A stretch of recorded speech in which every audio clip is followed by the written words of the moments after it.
Welcome to Global News on Signature TV. I am Uchenna Chimdi Oluoha. In the headlines, Court dismisses suit seeking to invalidate Rivers local government election. Dangote rolls out 1,000 CNG trucks, dismisses monopoly claims. Poland says it neutralized drone over government sites, detains 2 Belarusians. And Chinese residents welcome US-China framework deal on TikTok. Details in a moment. Every second, every minute, every day, news is breaking, events occur, and there are new developments. At Signature TV, we follow these stories objectively, bringing all sides without bias, explaining the complex issues, breaking down the numbers, and investigating the issues behind the news. Anywhere and everywhere, near or far, wherever the news is, we will be there. Signature TV. News in your pocket. A Rivers State High Court in Port Harcourt has dismissed a suit seeking to invalidate the August 30, 2025 local government election in Rivers State. The case, filed by Port Harcourt-based lawyer Williams Abayomi, challenged the legality of the appointment of the state administrator, retired Vice Admiral Ibok Ete-Ibas, who nominated the chairman and members of the Rivers State Independent Electoral Commission that conducted the election. Listed as defendants were President Bola Tinubu, the Attorney General of the Federation, the Rivers State Sole Administrator, the People's Democratic Party, and RISEC. Delivering the judgment, Justice Stephen Jumbo struck out the case on grounds of lack of local standing and lack of jurisdiction. Justice Jumbo said that the claimants failed to show any personal injury or hardship that will arise from the election, noting that the interest he sought to protect belonged to the state governor and not himself. On the issue of jurisdiction, the judge ruled that the court lacked authority to entertain the matter, citing Section 1, Subsection 1 of the Emergency Powers Act of 1961, which vests such issues solely in the Supreme Court. Speaking to journalists after the ruling, counsel to the plaintiff, Godsent Elewa, said there are grounds upon which his clients will appeal the matter. He maintained that the comments by the judge on the validity of the election were made by the way, insisting that it was unrelated to the subject matter. I think there's a window to challenge the ruling. You understand me? Because in as much as I respect the judge so much, I think there are certain aspects of this judgment I don't agree with the judge with. You understand? The judgment today, basically, the judge resolved 2 issues today, which were on jurisdiction. Firstly, the judge said my client lacked the local standard, that the only person who can institute or challenge the appointment of chairman and members of RISEC, that power lies, the local standing lies only with the governor, executive governor of Rivers State. That was the first issue on local standing my lord decided. Then on substantive jurisdiction, my lord also held that he lacks the substantive jurisdiction by virtue of Section 1, Sub 1 of the Emergency Powers Act of 1961, that every matter pertaining to emergency can only be determined by the Supreme Court by virtue of that act. So these were basically the 2 decisions my lord gave today on jurisdiction. And after these decisions, in person, statement made by the way, the court then made some statement by the way concerning the election, given the conduct of the 30th of August 2025 election, some constitutional validity and all that. Let it be known that those were just statements made by the way. They were not part of the judgment of this court today. Counsel to the PDP, Monday Otokwala, applauded the ruling, describing it as a welcome decision that is consistent with the law. He is neither a party who was to contest for the just held election. He is also not a political party, and so he has no interest whatsoever to have brought this action. Now, the mere fact that maybe he questions, because his whole argument is that the actions of the president tantamount to breaching sections of the Constitution. But from the available laws we have seen, available authorities we have seen, he has shown no sufficient interest. There's no benefit that will accrue to him, in the first place to have brought this action. And then on the other hand, the judge has also said too that by virtue of that emergency act jurisdiction, that the court lacks jurisdiction, substantive jurisdiction to have entertained this matter. So what it means is that it is only the Supreme Court of Nigeria that has the exclusive jurisdiction, and this exclusive jurisdiction is to every other court in Nigeria to entertain this matter. So what that means is that this suit was wrongly filed here in this court, River State High Court. It ought to have been filed at the Supreme Court, where all the contending issues will have been looked at by the Supreme Court. So that's what the court said. Justice Musa Liman of the Federal High Court, Abuja, has sent back to the Chief Judge a motion filed by the leader of the proscribed indigenous people of Biafra, IPOB, Nnamdi Kanu, for reassignment. Kanu, in motion ex parte, is seeking an order of the court transferring him to the National Hospital, Abuja, for urgent medical attention. In a short ruling, Justice Liman ordered the transfer of the case file back to the Chief Judge of the Federal High Court, following an application by Kanu's counsel, Uchenna Njoko San, considering the fact that the annual vacation of the court will end on Monday. Counsel to the Department of State Services, Adeboyega Awomolo San, did not oppose Uchenna's application. The judge hinted that there was no time for the vacation court to decide Kanu's motion. Justice Liman added that in line with Section 46, subsection 8 of the High Court rules, any case that could not be completed within the vacation period would have to be sent back to the Chief Judge for reassignment. He said that though Kanu's motion was an urgent one in view of the health ground, it was filed late. The People's Democratic Party has berated President Bola Tinubu and the All Progressives Congress for engaging in what it describes as endorsement shopping ahead of the 2027 elections. National Publicity Secretary Debo Ologunagba made the statement during a press briefing in Abuja, highlighting that the efforts of the APC to garner support through various means reflect a clear failure of governance. He further stressed the need for immediate electoral reforms, including the real-time transmission of electoral results to guarantee free, fair, and transparent elections in 2027. Ologunagba stressed that Nigerians must be able to freely express their will through the ballot in 2027, adding that this can only be guaranteed with necessary amendments to the electoral process. Recently, various organs within the APC, including the Progressive Governors Forum, the National Working Committee, zonal leadership, and even some opposition leaders have endorsed President Tinubu for a second term. Former Vice President Atiku Abubakar has decried what he describes as the high level of hunger among poor Nigerians under President Bola Tinubu's administration. In a statement by his media personnel, Paul Ibe, the former vice president, recalled how poverty and hunger caused revolutions in the Arab world, as well as France and Russia. The chieftain of the opposition coalition said there is no manifest signs that the government is capable of addressing the grim issue of severe hunger staring the poor in the face after 2 years in power. He said the current situation offers an opportunity for reflection. The presidency has dismissed claims by former Vice President Atiku Abubakar that the country is being ravaged by hunger, insisting that Nigeria is moving in the right direction under the leadership of President Bola Tinubu. The Special Advisor to the President on Information and Strategy, Bayo Onanuga, in a statement, said that the current administration is proud of the progress made so far.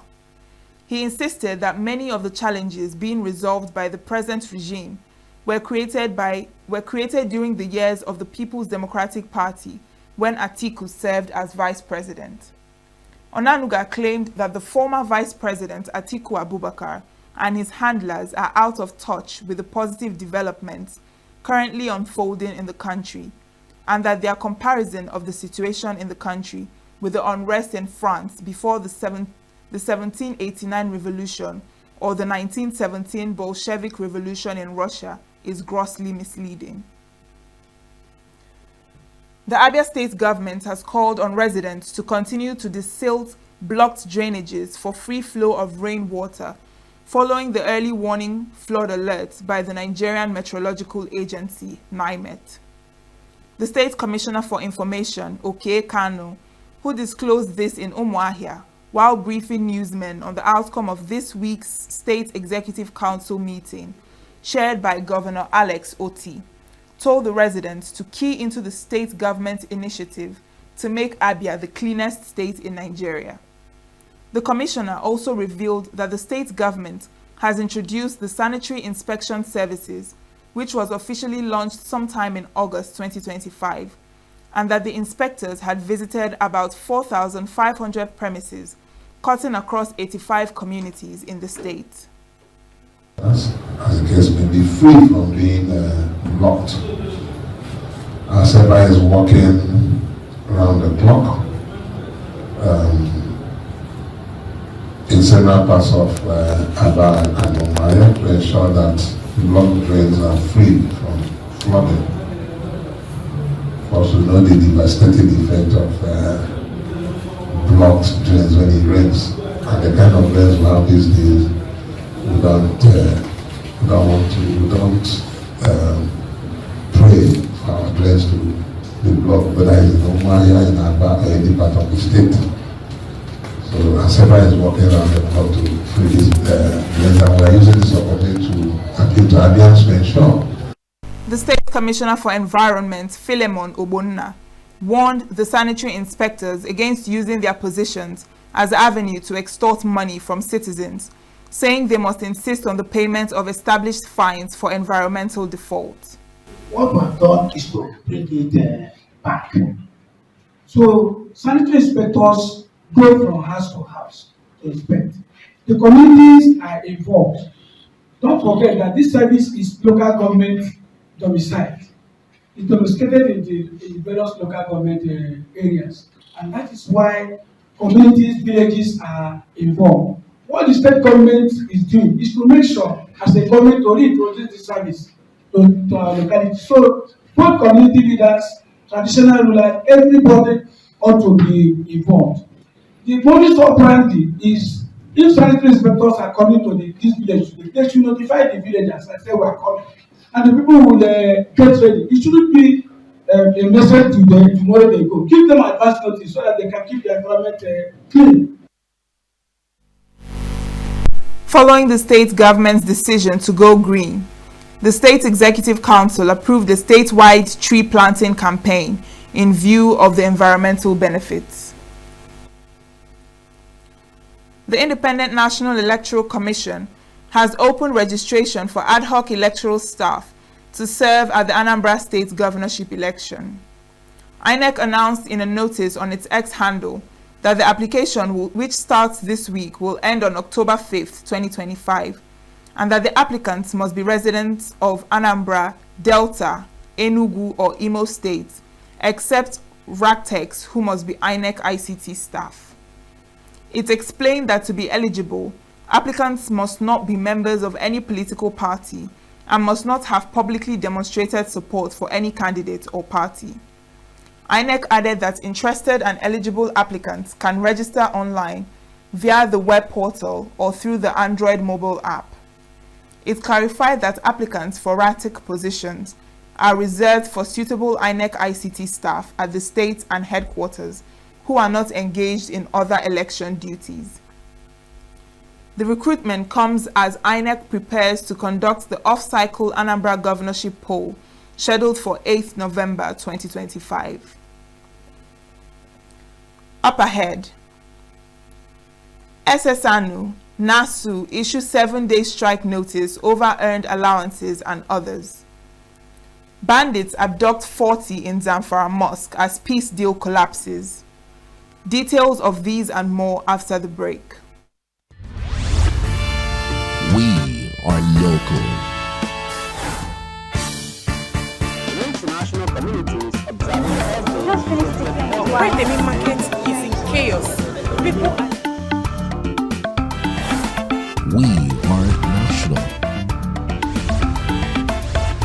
Those in support of this motion as amended, say aye. Aye. We have taken it to by default. We are international. Israeli airstrikes. Donald Trump left us the worst unemployment.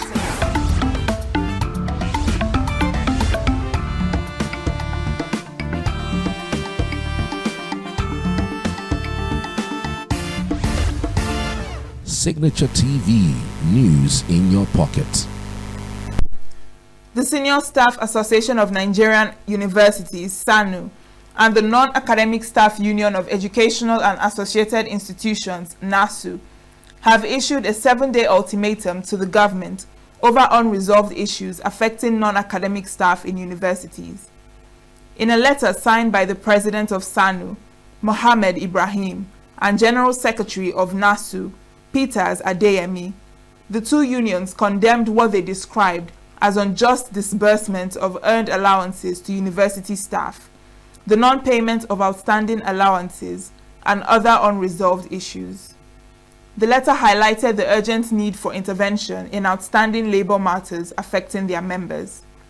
The union said that they are compelled to serve a formal notice of 7 days effective from Monday, 15th September 2025, for the federal government to address their agitations, failing which members would embark on a series of legitimate industrial actions, including strikes to press home their demands.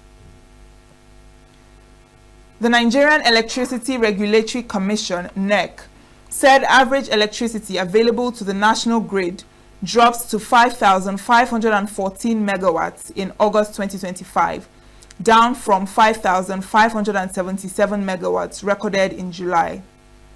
NEC disclosed this in its latest fast sheet, released on Monday, showing that the figure is 40% short of 13,625 megawatts of installed electricity generation capacity in the country.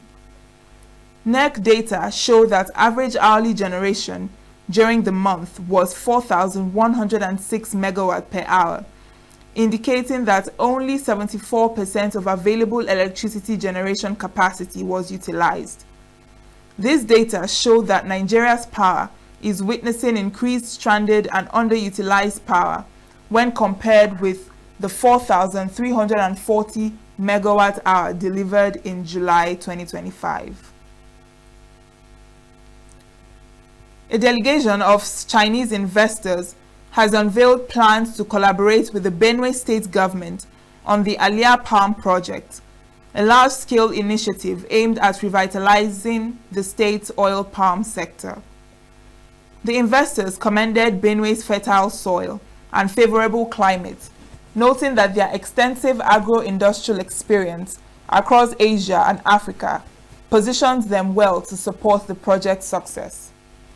Speaking on behalf of Governor Hyacinth Alia, the Special Advisor on Foreign Investment, Adingi Alex, confirmed that discussions with the Chinese delegation have been positive and promising.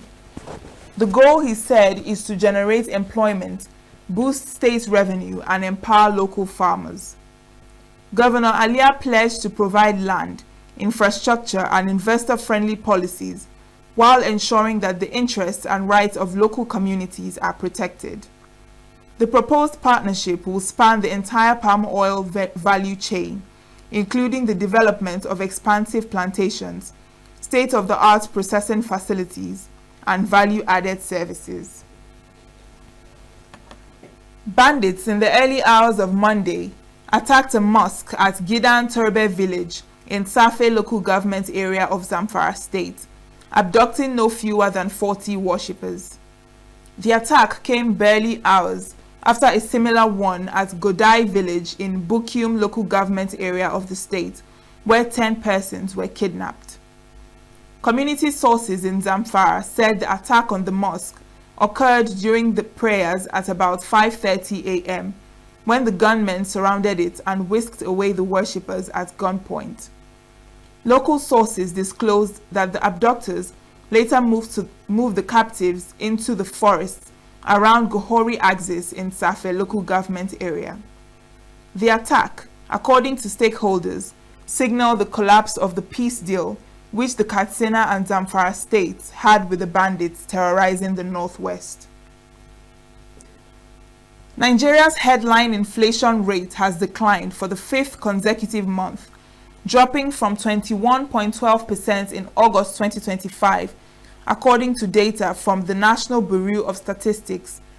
This marks a 1.79% points drop from 21.88% recorded in July. Year on year, inflation has decreased by 12.3 percentage points from 32.15% in August 2024. A significant cooling largely attributed to the Consumer Price Index carried out earlier in the year. Flood inflation also saw a modest decline in August, falling to 21.87% from 21.88% in July. The NBS cited price slowdowns in staple items such as local and imported rice, maize, millet, flour, and semolina as key drivers. With inflation continuing on a downward trend, pressure is mounting on the Central Bank of Nigeria to lower its benchmark interest rate, currently held at 27.50%. Despite earlier appeals from manufacturers and economic stakeholders, the CBN maintained the rate in July. The president of Dangote Group, Aliko Dangote, has dismissed claims of monopoly as the company rolled out 1,000 compressed natural gas trucks in Lagos. Speaking at a press conference, Dangote said the company had already invested 2 trillion naira in trucks and logistics, saying that 4,000 CNG trucks were ordered from China to be delivered in Lagos for direct fuel distribution to ease transportation and stabilize fuel supply. Dangote said he is interested in taking anyone out of the market, as the trucks being deployed have already created 24,000 jobs with salaries 4 times the minimum wage. He revealed that the company had purchased 10,000 trucks, including CNG and dry cargo carriers, stressing that the fleet would modernize Nigeria's transport sector. Dangote disclosed plans to roll out electric vehicles by January 2026, alongside the refinery's growing capacity, promising that Nigeria would soon become the largest producer of fertilizer globally, which he described as a big celebration for Nigeria. The World Bank has raised the alarm over a worsening global sanitation crisis, revealing that nearly 40% of the world's population lacks access to safe sanitation. The global lender warns that this has severe consequences for public health, economic growth, and the environment. In a new report titled "The Global Sanitation Crisis: Pathways for Urgent Action," the bank estimates that Africa loses up to $200 billion annually due to poor sanitation, a figure that could be reversed with adequate investment.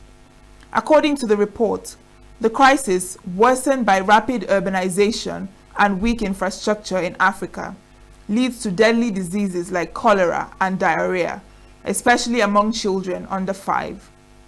The report also ties sanitation improvements to better health, school attendance, job productivity, and environmental protection, while aligning with UN Sustainable Development Goal 6, clean water and sanitation for all by 2030. Calling for urgent and collective action, the World Bank urged governments and stakeholders to invest in climate-resilient, citywide and inclusive sanitation systems to protect people, prosperity, and the planet. The St. Joseph Catholic Church Thinkers Corner was in a celebration mood on Monday at the event dominated by children. The occasion, which was the 50th birthday of Reverend Father Emeka Eze, saw the parishioners show their love for the servant of God, while the children showcased their talents through dancing and other performances. The high point of the event was the cutting of the anniversary cake by Reverend Father Emeka Eze, surrounded by fellow priests, elders, loved ones, and the jubilant children. Holy Spirit,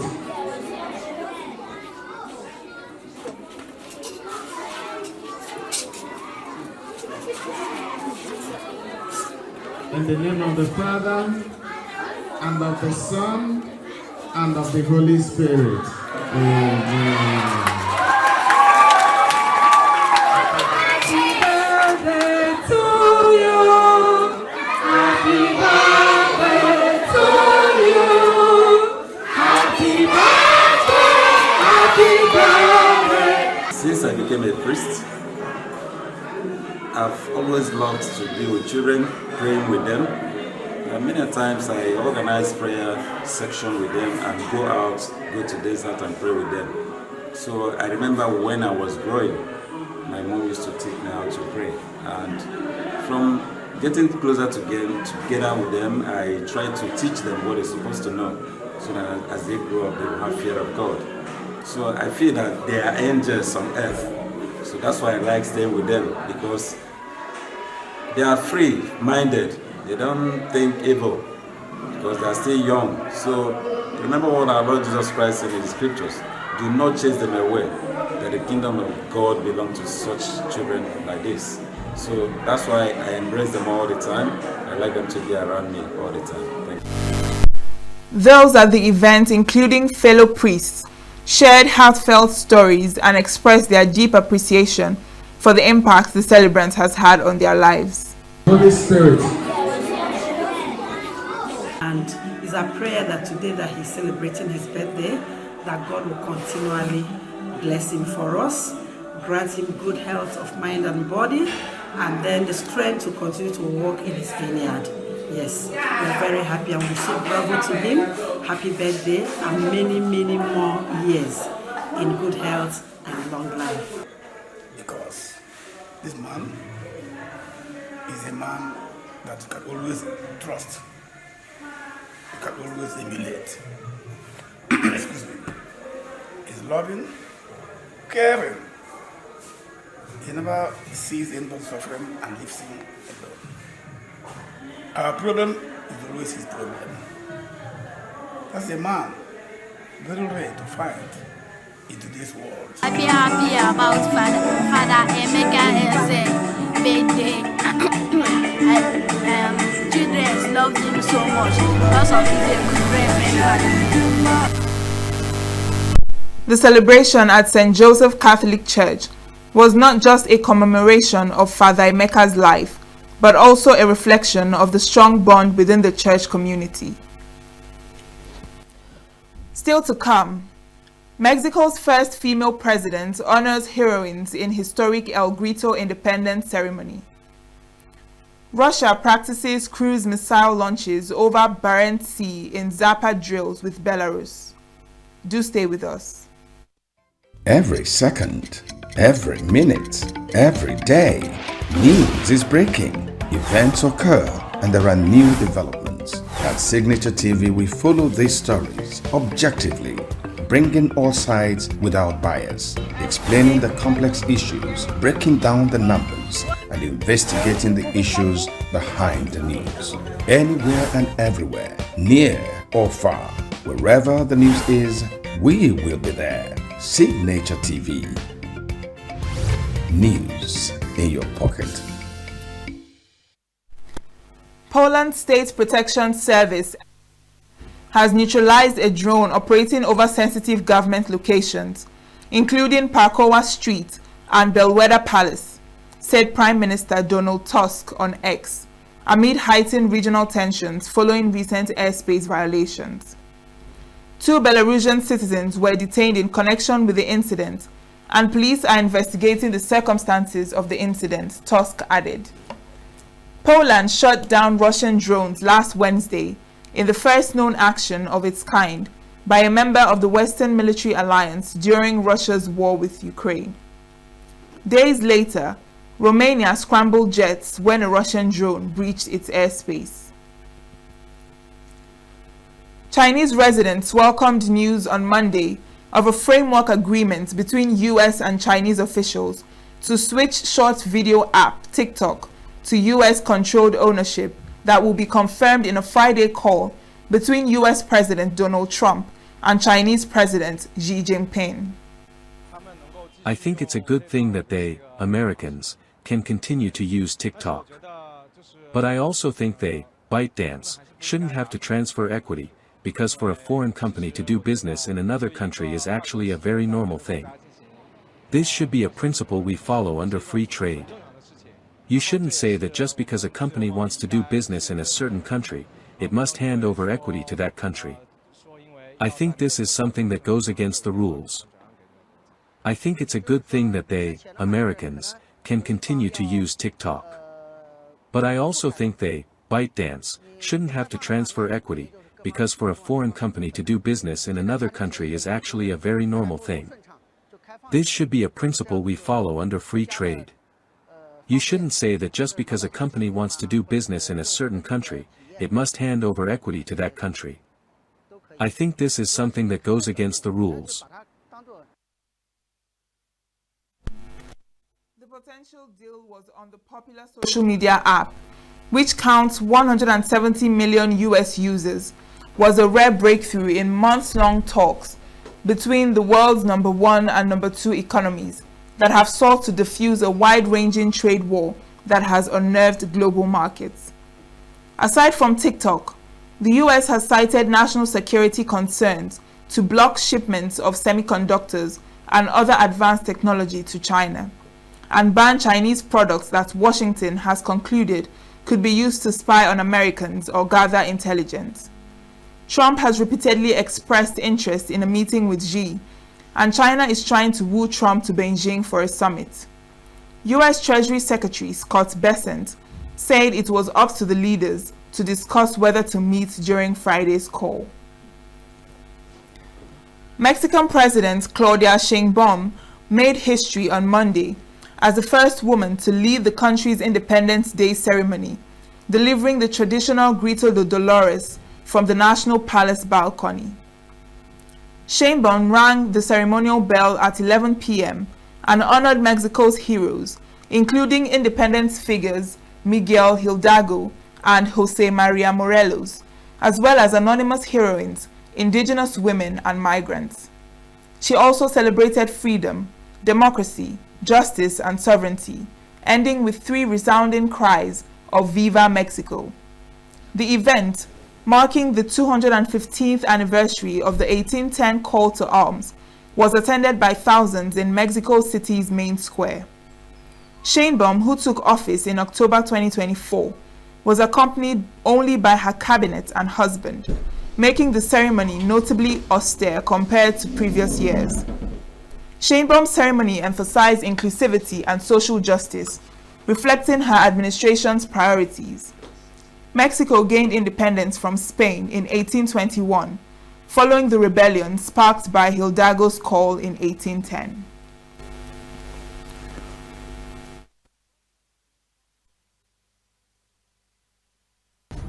With the support of the regulatory guidance being published today, there is no excuse for non-compliance.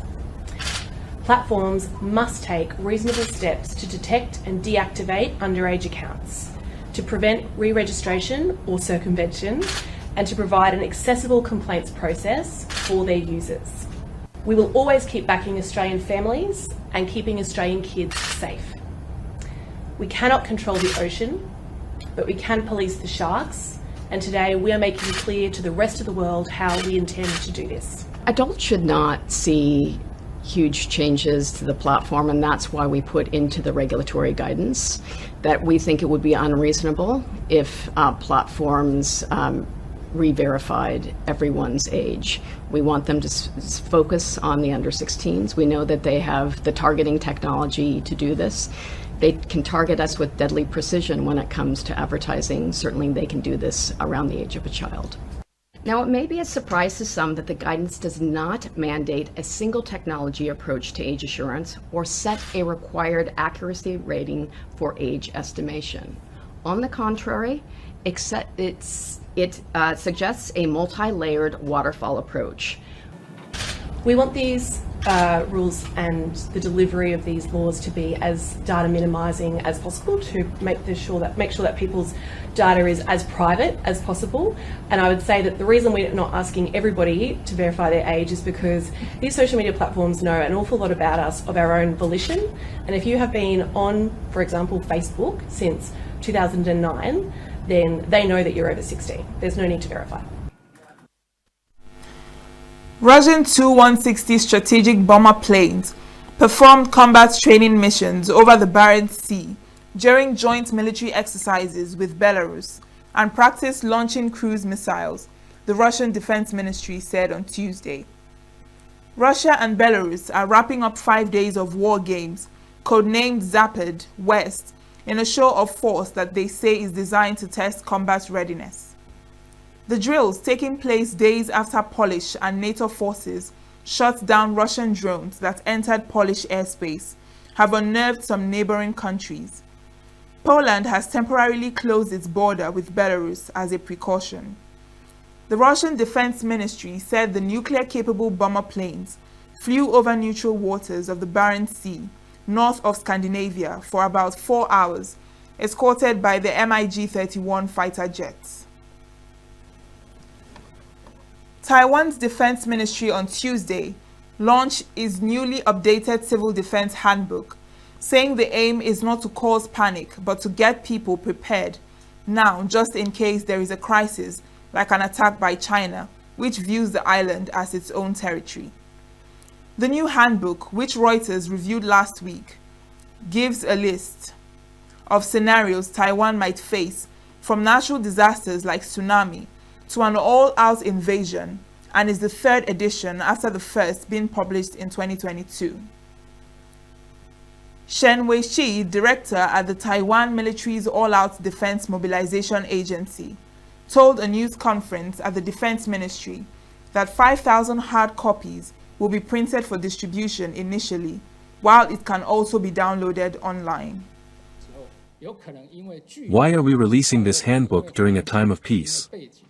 It is not to create panic, but to tell people you need to make preparations while there is peace, so when a crisis happens you will know what to do.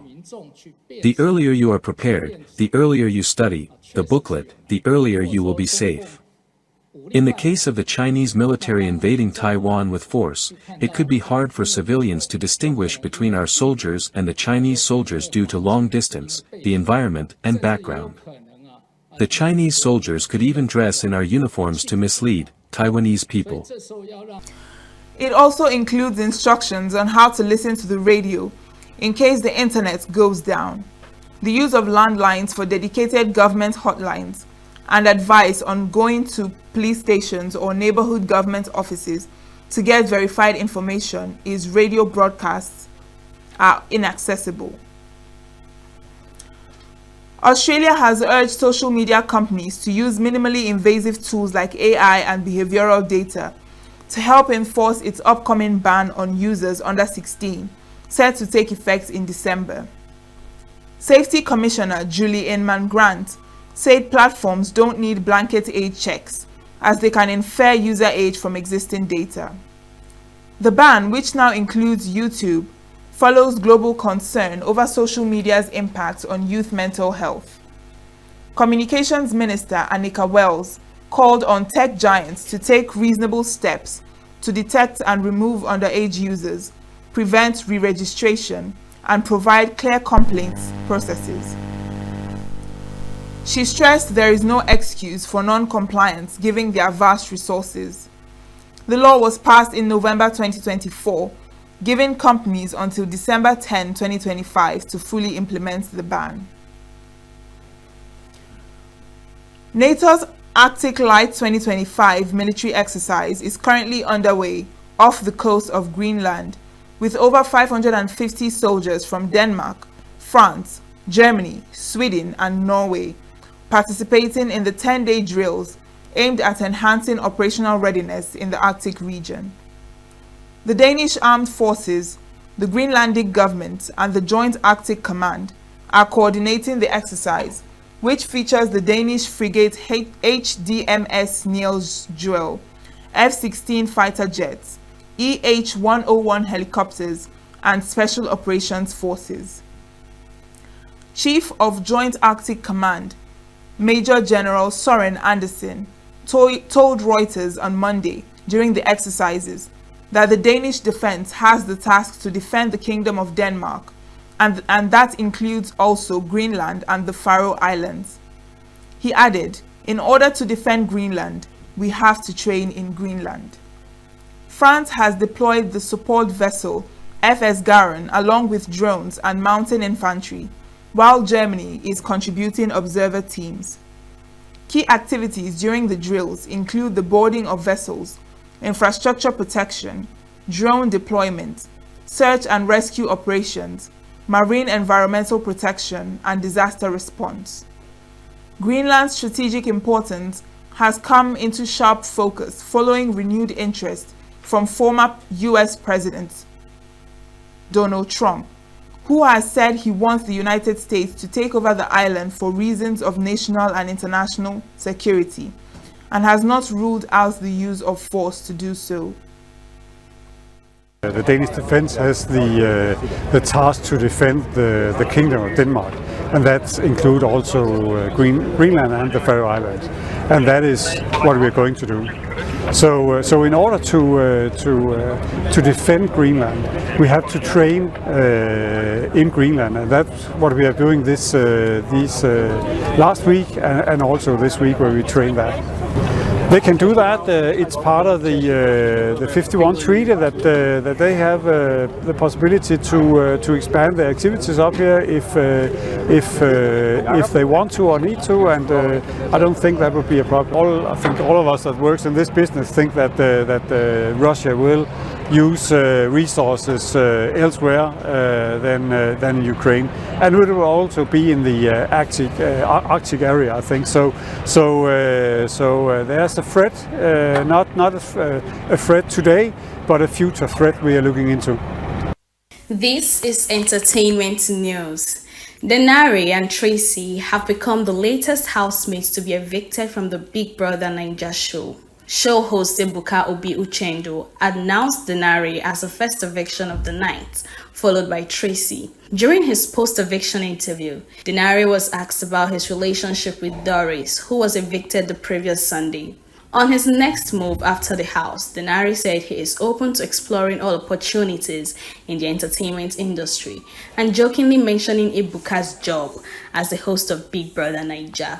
Tracy, in her own interview, addressed her early desire to leave the house voluntarily. She told Ebuka that the environment had become mentally exhausting. Despite the challenges, she said she had a great time in the house, describing it as crazy but fun. As always, Ebuka turned heads with his fashion statement for the night. This time, he paid tribute to Nigerian political history, drawing inspiration from the 48-year-old outfit worn by former Nigerian President Olusegun Obasanjo during his 1977 visit to the White House, where he met with then U.S. President Jimmy Carter. Veteran actress Clarion Chukwura has spoken out strongly about the spread of false information and targeted attack on individuals in the public eye. In a recent Instagram post, the 61-year-old star questioned why certain news content providers and their sources seem intent on criticizing successful people and attempting to bring them down. She expressed concern over what she described as a growing trend of misinformation in Nigeria's online media space. Chukwura didn't hold back, referring to those responsible for such action as miserable and accusing them of harboring ill intentions. Addressing the rumors about her, the actress issued a firm warning to those behind the smear campaigns about them. Unfortunate specimens, she declared herself untouchable, stating that she is protected by her faith in Jesus Christ. Nollywood actor Bob Manuel Udoku has debunked reports suggesting he accused his colleague Pete Edochie of parading himself as the oldest actor in Nollywood. Speaking in a recent interview with Nolly Now, Udoku clarified that his comments during a podcast was misinterpreted, stressing that he never made any derogatory remarks about the legendary actor. According to him, in the context of modern Nollywood, he began acting before Pete Edochie, but never implied that Edochie was deceiving anyone. He noted that Edochie's earlier works, such as his iconic role in Things Fall Apart, predated the Nollywood era and should be seen as separate from the industry's later emergence. Udoku, who currently serves as Special Advisor on Entertainment, Leisure and Tourism in Anambra State, Governor Charles Soludo, further emphasized his deep respect for Pete Edochie. The actor described Pete Edochie as an elder worthy of honor, adding that African culture places high value on respecting senior figures. His clarification comes amid viral reports that sought to create tension between the two respected actors. And that's the entertainment news. I am Queenit Mokonta for Signature TV. And that's the news this hour. I am Uchenna Chimdi Oluoha. Thanks for watching.